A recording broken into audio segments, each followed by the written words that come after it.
Hello students, कैसे हैं आप सब। Welcome back to our YouTube channel. Myself Kamaldeep Singh, lecturer of biology. आज हम जिस क्लास के बारे में बात करने जा रहे हैं, जैसे कि आपने पढ़ लिया होगा डिस्क्रिप्शन के अंदर या फिर थंबनेल के अंदर भी देख लिया होगा, 12th RBSc बायोलॉजी के बारे में अपने डिस्कस करेंगे। क्या क्या कौन कौन से इसके अंदर चैप्टर है, कौन कौन सी चैप्टर है, कितने मार्क्स के हैं, वो अपने इनके अंदर देखते हैं।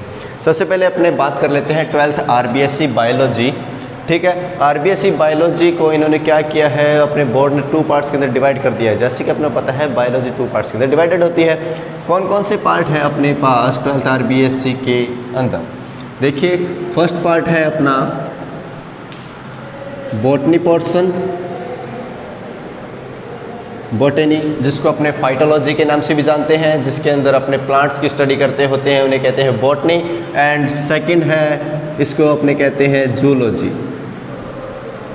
क्या है? जूलॉजी। बॉटनी एंड जूलॉजी के अंदर इनको डिवाइड किया गया है। और जैसे कि अपने को पता है, जो क्वेश्चन पेपर होता है, थ्योरेटिकल जो पेपर होता है, वो 56 नंबर मार्क्स का होता है। 56 मार्क्स है। 56 डिवाइडेड बाय 2 मतलब 28 मार्क्स की बॉटनी का पोर्शन है और 28 मार्क्स का क्या है अपना जूलॉजी का पोर्शन है। ठीक है, आगे देखते हैं 28 मार्क्स की क्या हो चुकी है अपनी बॉटनी और 28 मार्क्स क्या है जूलॉजी। यहाँ पर मिला के अपने पास कितने मार्क्स होते हैं? 56 मार्क्स कवर होते हैं। आगे 56 मार्क्स का यह हो गया। और थर्ड पोर्शन अगर अपने बात कर लेते हैं, ये तो थ्योरेटिकल हो गया अपना 56, और बाकी की बात करते हैं वो होता है प्रैक्टिकल। क्या होता है स्टूडेंट्स? प्रैक्टिकल, जो कि आपने परफॉर्म भी करके देखा होगा प्रीवियस क्लास 11th क्लास के अंदर। ठीक है, प्रैक्टिकल होता है अपना 44 मार्क्स का। और टोटल जो अपना एक सब्जेक्ट के अंदर मार्क्स होते हैं, टोटल मार्क्स वो कितने होते हैं? 100 मार्क्स का एक पेपर होता है, एग्ज़ाम होता है, जिसके ऊपर से अपने को परसेंटेज मिलते होते हैं, मार्क्स मिलते होते हैं। Clear students? ठीक है, अब अपने देखते हैं कौन कौन सा चैप्टर है, कितने कितने मार्क्स का है, बॉटनी के अंदर कितनी यूनिट्स है, जूलॉजी के अंदर कितनी यूनिट्स है। ठीक है, थोड़ा सा अपना देखते हैं। हाँ जी, फिर आगे बात करते हैं बॉटनी के अंदर कौन कौन से पोर्शन है, देखते हैं बॉटनी का। फर्स्ट ऑफ ऑल बॉटनी, या फिर जिसको बॉटनी के नाम से भी जानते हैं, इसकी यूनिट नंबर फर्स्ट, इसको 5 यूनिट के अंदर डिवाइड किया गया है। 5 यूनिट कौन कौन सी है देख लेते हैं। First of all unit first, जिसका नाम है reproduction in angiospermic plants and development. क्या नाम है? Reproduction in angiospermic plants and its development. ये फर्स्ट यूनिट है अपनी reproduction in angiospermic plants and its development. Second unit की बात कर लेते हैं अपने यूनिट सेकेंड का नाम है plant physiology first. Second unit का नाम होगा अपना plant physiology first. Plant physiology first. Unit number third की बात कर लेते हैं। जो यूनिट नंबर थर्ड है, इसका नाम है plant physiology second. Plant physiology second. Unit 4 की अगर अपने बात कर लेते हैं, यूनिट 4 का नाम है बायोटेक्नोलॉजी। क्या नाम है स्टूडेंट्स?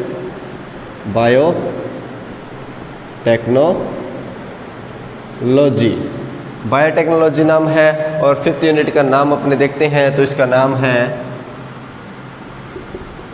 यूनिट 5th का नाम है इकोनॉमिक बॉटनी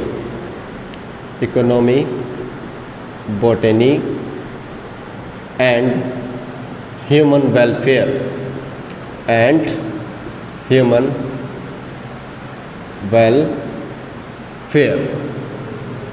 ठीक है, देखा जाए तो अपने पास बॉटनी के अंदर 5 यूनिट्स है।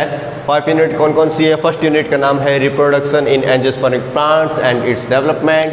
सेकंड यूनिट का नाम है प्लांट फिजियोलॉजी फर्स्ट। थर्ड का नाम है plant physiology second. Fourth unit का नाम है बायोटेक्नोलॉजी एंड फिफ्थ यूनिट का नाम है economic botany and human welfare. आगे देखते हैं इनके अंदर भी क्या कहते हैं मार्क्स को डिस्ट्रीब्यूट किया गया है, कौन कौन सी यूनिट कितने कितने मार्क्स की है वो अपने थोड़ा चर्चा कर लेते हैं। देखते हैं मार्क्स कैसे डिस्ट्रीब्यूट किए गए हैं। मार्क्स की बात कर लेते हैं अपने। जो फर्स्ट यूनिट है वो अपनी 4 मार्क्स की। जो सेकंड यूनिट है प्लांट फिजियोलॉजी फर्स्ट वो है 9 मार्क्स की, जो कि मैक्सिमम है अपने पास 9 मार्क्स। जो थर्ड यूनिट है, थोड़ा फ्रेम से बाहर जा रहे हैं, सॉरी, 9 मार्क्स की। जो थर्ड यूनिट है वो है अपने पास 5 मार्क्स। एंड जो फोर्थ यूनिट है वो भी है अपने पास 5 मार्क्स। एंड लास्ट जो फिफ्थ यूनिट है वो भी है अपने पास 5 मार्क्स। एंड टोटल है वो अपने पास कितने नंबर बनते हैं? 28 मार्क्स। और ये 28 मार्क्स की अपनी बॉटनी यहाँ पर क्या हो रही है? कंप्लीट हो रही है। थोड़ा सा फ्रेम थोड़ी सी दूर। 28 मार्क्स के अंदर अपने कंप्लीट कर रहे हैं। वापस reproduction in angiospermic plants 4 marks, plant physiology 9 marks, plant physiology second 5 marks, biotechnology 5 marks and economic botany 5 marks. यहाँ पर क्या हो रहा है? अपना बॉटनी का पोर्शन कंप्लीट हो रहा है। ये 5 यूनिट अपनी बॉटनी की है और बाकी की जो नेक्स्ट 5 यूनिट है वो अपनी जूलॉजी की है। ठीक है, थोड़ी उन पर भी अपने निगाह करें। हाँ जी स्टूडेंट्स, आगे अपने बात करते हैं जूलॉजी पोर्शन की। जूलॉजी पोर्शन के अंदर यूनिट कौन कौन सी यूनिट है, कितने कितने मार्क्स की है और क्या क्या नाम है उनका, चलिए देखते हैं। ठीक है, आगे बात कर रहे थे अपने जूलॉजी। जूलॉजी के अंदर जो यूनिट 1 है या फिर इसको यूनिट 6 भी कह सकते हैं अपने, तो देखते हैं यूनिट नंबर 6। यूनिट नंबर 6 का नाम है human physiology first. Human physiology first. Second unit मतलब यूनिट नंबर 7 है जो, इसका नाम है ह्यूमन फिजियोलॉजी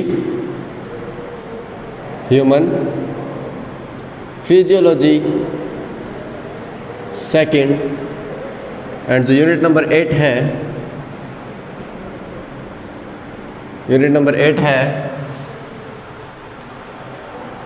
हाँ जी, ये जो यूनिट आगे है यूनिट नंबर 8 की बात कर रहे हैं, इसका नाम है human embryology.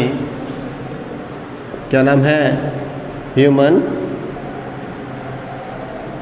Embryology.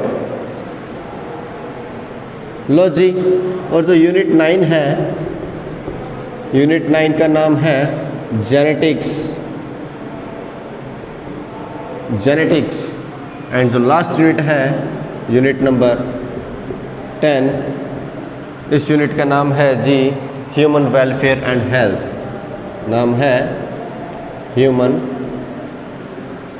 Welfare and health. Human welfare and health. अब जैसे अपने यूनिट के नाम पढ़ लिए हैं, अब इनके मार्क्स भी देख लेते हैं, कौन सी यूनिट कितने कितने मार्क्स की है। चलो देखते हैं। हाँ जी, इनके मार्क्स देख लेते हैं कौन कितने कितने मार्क्स के हैं। यूनिट है जो unit number first human physiology first, ये है अपने पूरे 7 मार्क्स की यूनिट। सेकेंड यूनिट की बात करते हैं, ये भी है 7 मार्क्स। ह्यूमन एम्ब्रियोलॉजी की बात करते हैं, ये यूनिट है टोटली 5 मार्क्स की। जेनेटिक्स की बात कर लेते हैं, जेनेटिक्स भी है total 5 marks. And human welfare and health, ये है अपनी 4 मार्क्स की यूनिट। एंड टोटल जो अपना जूलॉजी का पोर्शन है ये भी कितने मार्क्स का है? 28 मार्क्स का। एंड जूलॉजी एंड बॉटनी मिलकर 56 मार्क्स का एक पूरा थ्योरेटिकल एक पेपर बनाएंगे। ठीक है जी, ये है बॉटनी और जूलॉजी का परफॉर्मा जो कि अपने को पर ईयर या फिर हर साल अपने को फॉलो करना पड़ता है जब तक ये चेंज ना हो। और इस साल भी यही है सेशन 2020-21। क्लियर स्टूडेंट्स, चलो आज अपने डिस्कस करेंगे बॉटनी में बॉटनी की फर्स्ट यूनिट का नाम है reproduction in angiospermic plants and its development. चलिए शुरू करते हैं। हाँ जी, चलिए अब अपने स्टार्ट करते हैं फर्स्ट चैप्टर और 12th RBSc बायोलॉजी का, जिसका नाम है रिप्रोडक्शन इन एंजियोस्पर्मिक प्लांट्स। ठीक है, जैसे कि नाम से पता लगता है reproduction in angiospermic plants. Angiospermic plant कौन से होते हैं? वो प्लांट जो कि क्या होते हैं, फ्लावर बियरिंग होते हैं, जिन प्लांट्स के ऊपर फ्लावर प्रोड्यूस करते होते हैं उन्हें कहते हैं एंजियोस्पर्मिक प्लांट्स। रिप्रोडक्शन मतलब रिप्रोडक्शन एक बायोलॉजिकल प्रोसेस है जिससे पेरेंट्स क्या करते हैं, अपने नए इंडिविजुअल्स को क्या करते हैं, जन्म देते हैं। मतलब नई ऑफस्प्रिंग को ये जन्म देते हैं, हाँ, ताकि अपनी आगे से आगे उनकी पीढ़ियाँ चलती रहे। क्लियर हुआ? आगे देखते हैं इस चैप्टर के अंदर अपने को क्या क्या पढ़ना है। इस चैप्टर के अंदर अपने पढ़ेंगे जो भी रिप्रोडक्शन होता है, कितने टाइप का होता है स्टूडेंट्स? रिप्रोडक्शन 2 टाइप्स का रिप्रोडक्शन होता है। First of all sexual reproduction, sexual reproduction and second asexual reproduction. Clear हुआ? रिप्रोडक्शन देखा जाए कैसे पेरेंट्स अपने नए इंडिविजुअल्स को डेवलपमेंट करते हैं, कैसे उनको जन्म देते हैं। उसके 2 तरीके हैं अपने पास बायोलॉजी के अंदर। कौन कौन से? एक तो सेक्सुअल रिप्रोडक्शन से और एक एसेक्सुअल रिप्रोडक्शन से। सेक्सुअल रिप्रोडक्शन मतलब इनके अंदर क्या होगा, गैमेट्स का फ्यूजन होगा। गैमेट्स का क्या होगा? फ्यूजन होगा। इनके लिए गैमेट्स के फ्यूजन करने के लिए अपने को मेल एंड फीमेल गैमेट्स की ज़रूरत पड़ती है। मतलब इसके लिए अपने क्या होगा, मेल एंड फीमेल गैमेट्स की ज़रूरत होगी, जिनसे क्या होगा, फ्यूजन करके एक नई प्रोजेनी का बर्थ होगा। क्लियर हुआ? आगे बात करते हैं asexual reproduction. Asexual reproduction means A का मतलब होता है विदाउट, ए मतलब विदाउट, सेक्सुअल मतलब सेक्सुअल। ठीक है, जिसके अंदर क्या होगा, विदाउट गैमेट के फ्यूजन से। मतलब विदाउट गैमेट के फ्यूजन से अगर नई प्रोजेनी का जन्म हो या बर्थ हो या फिर डेवलपमेंट हो, उसे क्या कहेंगे, एसेक्सुअल रिप्रोडक्शन। क्लियर हुआ? और इसके अंदर एक और क्या खास बात है जो कि सेक्सुअल रिप्रोडक्शन के अंदर होती है? इसके अंदर खास बात ये है स्टूडेंट्स कि इनके अंदर सिंगेमी कह दीजिए और सिंगेमी एंड मियोसिस, जो कि रिप्रोडक्शन के अंदर बहुत ही खास प्रोसेस होती है, मियोसिस। ठीक है, नंबर ऑफ क्रोमोसोम का क्या हो जाना, हाफ हो जाना। मियोसिस की प्रोसेस नहीं होती। क्लियर हुआ क्या? एसेक्सुअल रिप्रोडक्शन के अंदर मियोसिस की प्रोसेस नहीं होती, डायरेक्ट ही डिप्लॉयड क्रोमोसोम्स है, उन्हीं के साथ क्या होगा, रिप्रोडक्शन होगा। क्लियर हुआ स्टूडेंट्स? ठीक है, आगे देखते हैं। आगे देखते हैं types of asexual reproduction. Asexual reproduction के कौन कौन से टाइप से प्लांट है वो अपने प्रोजेनी को डेवलपमेंट कर सकते हैं। चलिए देखते हैं।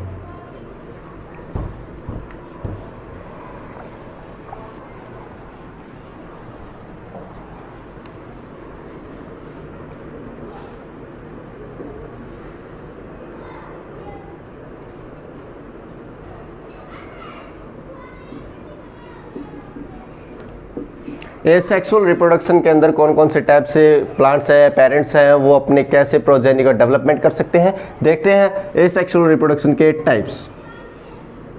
एसेक्सुअल रिप्रोडक्शन का फर्स्ट टाइप देख लेते हैं अपने, इसे कहते हैं ए गैमोस्पर्मी।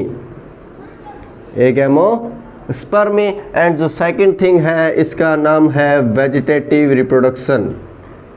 वेजिटेटिव रिप्रोडक्शन कह दीजिए या फिर वेजिटेटिव प्रोपेगेशन भी अपने इसको कह सकते हैं। वेजिटेटिव प्रोपेगेशन के नाम से भी इनको जानते हैं।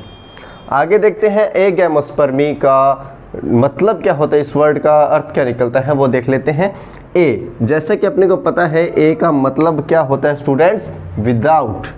ए मीन्स विदाउट, गैमो मतलब fertilisation, gamo means fertilisation and spermy मतलब सीड। एगैमोस्पर्मी का मतलब क्या है? Without fertilisation seed. इसके अंदर क्या होगा? प्लांट्स क्या होगा? प्लांट्स का ओरिजिन या फिर नए प्लांट्स का जो बनेंगे वो किससे बनेंगे? नए प्लांट्स सीड से तो बनेंगे। क्लियर हुआ? जो नए प्लांट है वो सीड से बनेंगे, पर जो सीड का डेवलपमेंट है वो मियोसिस और सिंगेमी प्रोसेस से नहीं होगा। ठीक है, जो कि अपने एसेक्सुअल रिप्रोडक्शन की खास बात थी। इनके अंदर सिंगेमी और मियोसिस की प्रोसेस नहीं होती। वैसे ही एगैमोस्पर्मी के अंदर सीड का डेवलपमेंट होगा। क्लियर हुआ स्टूडेंट्स? सीड का डेवलपमेंट होगा, बट वो सिंगेमी या फिर अपने क्या कह सकते हैं मियोसिस की प्रोसेस के कारण नहीं होगा, क्लियर हुआ स्टूडेंट्स? ठीक है, आगे देखते हैं वेजिटेटिव प्रोपेगेशन। अब वेजिटेटिव प्रोपेगेशन भी आगे दो टाइप का। कौन कौन से वेजिटेटिव प्रोपेगेशन है? वेजिटेटिव प्रोपेगेशन है first of all natural propagation,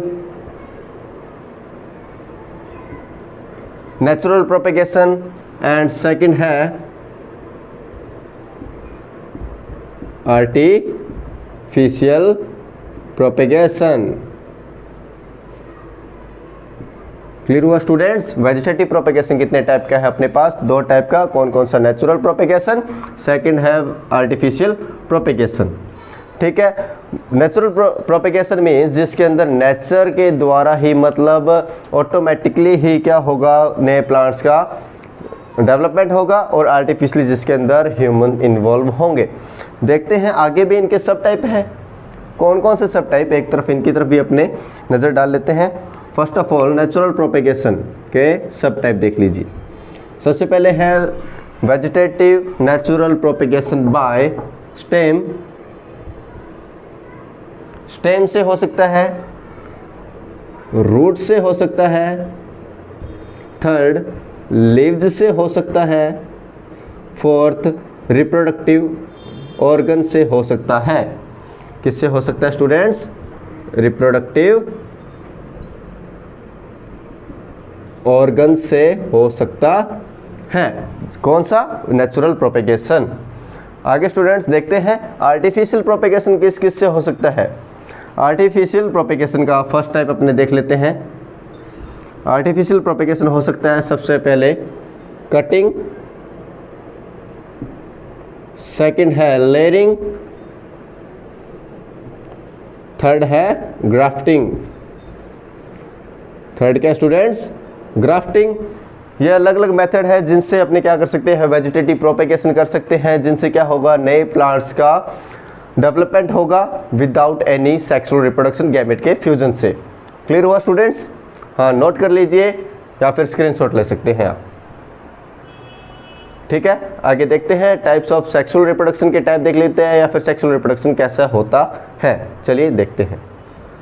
हाँ जी, सेक्सुअल रिप्रोडक्शन के बारे में अपने बात कर रहे थे। सेक्सुअल रिप्रोडक्शन जैसा कि अपने को मालूम है किससे होगा? फ्लावर से ही होगा, क्योंकि फ्लावर के पास एंड्रोसियम एंड गाइनोसियम मतलब male and female gametes present होते हैं। तो इसी के अंदर ही सेक्सुअल रिप्रोडक्शन होगा, जिसके बाद में ही सीड का डेवलपमेंट होगा, जिनसे बाद में नई प्रोजेनी बन सकती है। क्लियर हुआ? आगे इसके बारे में बात करते हैं। ये अपने पास एक फ्लावर है, फ्लावर के बारे में अपने देख लेते हैं। इसके अंदर क्या क्या इसकी लेबलिंग कर लेते हैं। सबसे पहले फ्लावर के सबसे नीचे वाला बेसल पार्ट जो एक स्टॉक लाइक स्ट्रक्चर होती है, एक डंडी जैसे स्ट्रक्चर है, जिससे फ्लावर क्या होता है? अपनी ब्रांच के साथ जुड़ा होता है। उसे क्या कहते हैं स्टूडेंट्स?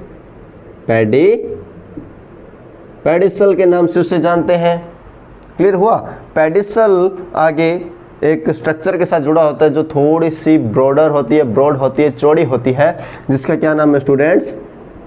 थैलेमस। क्या नाम है? थैलेमस। अब थैलेमस के ऊपर एक देखा जाए तो ग्रीन कलर की छोटी छोटी लीव्स लाइक स्ट्रक्चर प्रेजेंट होती है।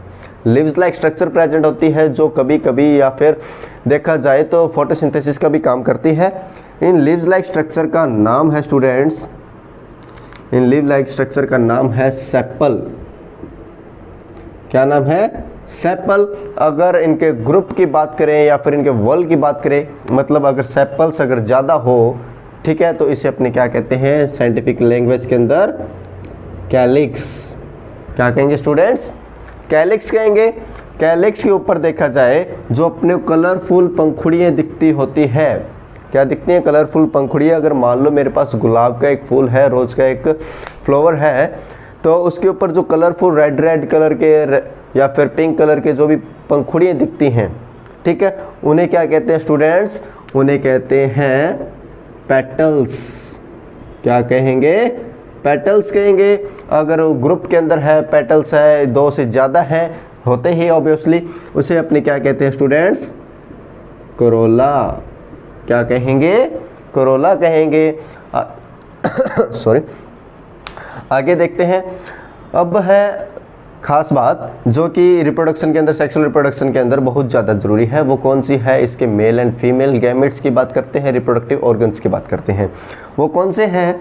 सबसे जो अपने सेंटर के अंदर ब्लू कलर का दिख रहा है, ये इसका फीमेल रिप्रोडक्टिव ऑर्गन है। इसका क्या नाम है स्टूडेंट्स? इसको अपने कहते हैं, इनको अपने कहते हैं गाइनोसियम। क्या कहेंगे? गाइनोसियम कह दीजिए, या फिर आप इसको क्या कह सकते हैं? पिस्टिल भी कह सकते हैं। क्लियर हुआ स्टूडेंट्स? क्लियर हुआ? आगे इसमें गाइनोसियम के पार्ट बना रहा हूँ, थोड़ा भी साइड के अंदर देखिएगा गाइनोसियम के बारे में।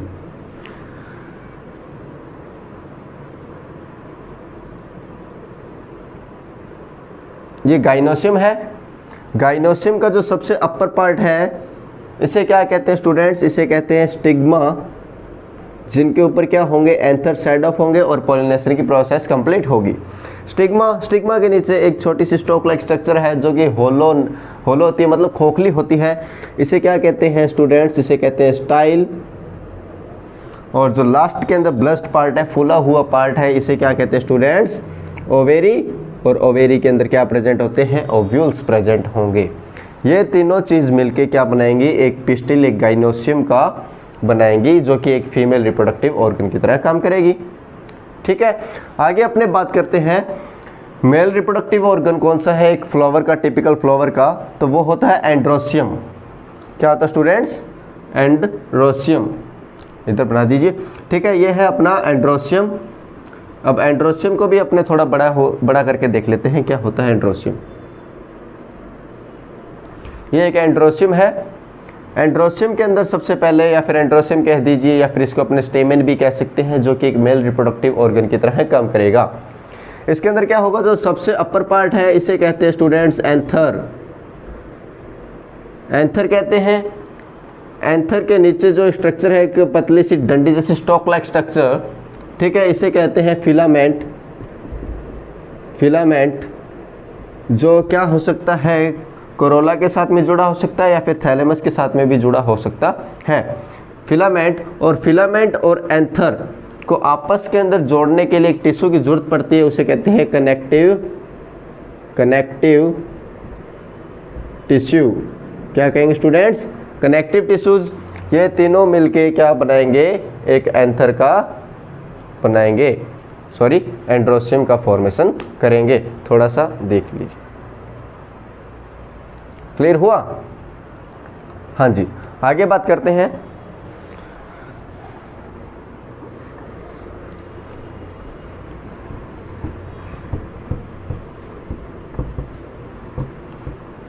अगर किसी फ्लावर के अंदर कैलिक्स, अगर किसी फ्लावर के अंदर सॉरी बात कीजिए जाए पेडिसल या फिर पेडिकल कह देते हैं इसे कई थैलेमस, कैलिक्स,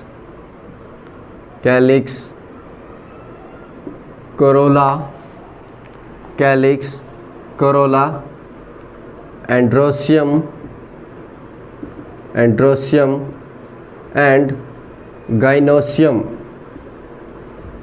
ये सब कुछ प्रेजेंट हो तो उन्हें अपने क्या कहते हैं? Complete flower. क्या कहेंगे स्टूडेंट्स? कंप्लीट फ्लावर कहेंगे। अगर इनमें से कोई भी एक चीज़ अगर मान लिया जाए अगर किसी भी एक फ्लावर के अंदर एंड्रोसियम प्रेजेंट नहीं है तो उसे अपने क्या कहेंगे, इनकम्प्लीट फ्लावर। क्लियर हुआ स्टूडेंट्स? कंप्लीट फ्लावर कहेंगे जिसके अंदर ये सब कुछ वॉल्स प्रेजेंट होंगे, और जिनके अंदर नहीं होंगे उन्हें क्या कहेंगे, इनकम्प्लीट फ्लावर कहेंगे। अब कई बार क्वेश्चन के अंदर एक एक नंबर के क्वेश्चन के अंदर पूछ लिया जाता है इनकम्प्लीट फ्लावर के एग्जाम्पल दीजिए और कंप्लीट के एग्जाम्पल दीजिए। तो कंप्लीट का एग्जाम्पल है मस्टर्ड एंड पी, और भी इसके एग्जाम्पल है। और इनकम्प्लीट के फ्लावर के एग्जाम्पल ले लीजिए अपने पपाया कह दीजिए, या फिर इसे अपने क्या कह सकते हैं, बॉटल गार्ड। क्लियर हुआ स्टूडेंट्स? ओके, आगे बात करते हैं। अगर प्लांट्स के अंदर अगर फ्लावर के अंदर पेडिसल, थैलेमस, कैलिक्स और कोरोला, मतलब पेडिसल, थैलेमस, कैलिक्स और कोरोला प्रेजेंट है, इन्हें अपने क्या कहते हैं, एक्सेसरी वॉल्स। क्या नाम है स्टूडेंट्स? Accessory walls. इनका नाम है एक्सेसरी वॉल्स के नाम के इनको जानते हैं। जबकि एंड्रोसियम और गाइनोसियम को किसके नाम से जानेंगे स्टूडेंट्स? इसको जानते हैं रिप्रोडक्टिव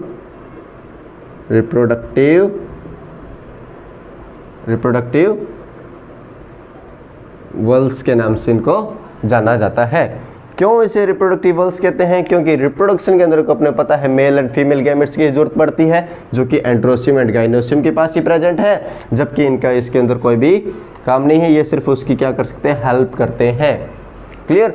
जिसके अंदर कैलिक्स का काम अपने को पता है, ये क्या करता है, रिप्रोडक्शन करता है, माफ़ कीजिएगा, कैलिक्स क्या करता है, फोटोसिंथेसिस करता है, जबकि कोरोला क्या करता है, इंसेक्ट को अपनी तरफ अट्रैक्ट करता है। ठीक है, उसके अलग अलग कलरफुल चीज़ें होने के कारण उसकी तरफ अट्रैक्ट होते हैं, और उसके एक पंजेंट स्मेल होती है, बहुत ही अच्छी स्मेल, जिसके कारण भी इंसेक्ट अट्रैक्ट होते हैं। क्लियर हुआ स्टूडेंट्स? ये था इसका सेक्सुअल रिप्रोडक्शन, जिसके बारे में आगे वाले जो चैप्टर है सेकंड नंबर चैप्टर, उस चैप्टर के अंदर सेक्सुअल रिप्रोडक्शन के बारे में बहुत अच्छे से डिटेल है और बहुत अच्छे से पढ़ाया जाएगा। ठीक है, आगे वाले अपनी जो क्लास होगी नेक्स्ट क्लास, उसके अंदर अपने एसेक्सुअल रिप्रोडक्शन के बारे में पढ़ेंगे, उसका नेचुरल वेजिटेटिव रिप्रोडक्शन या फिर आर्टिफिशियल वेजिटेटिव प्रोपेगेशन के बारे में अपने पढ़ेंगे। थैंक यू, बने रहिए, लाइक कीजिए, शेयर कीजिए, सब्सक्राइब कीजिए।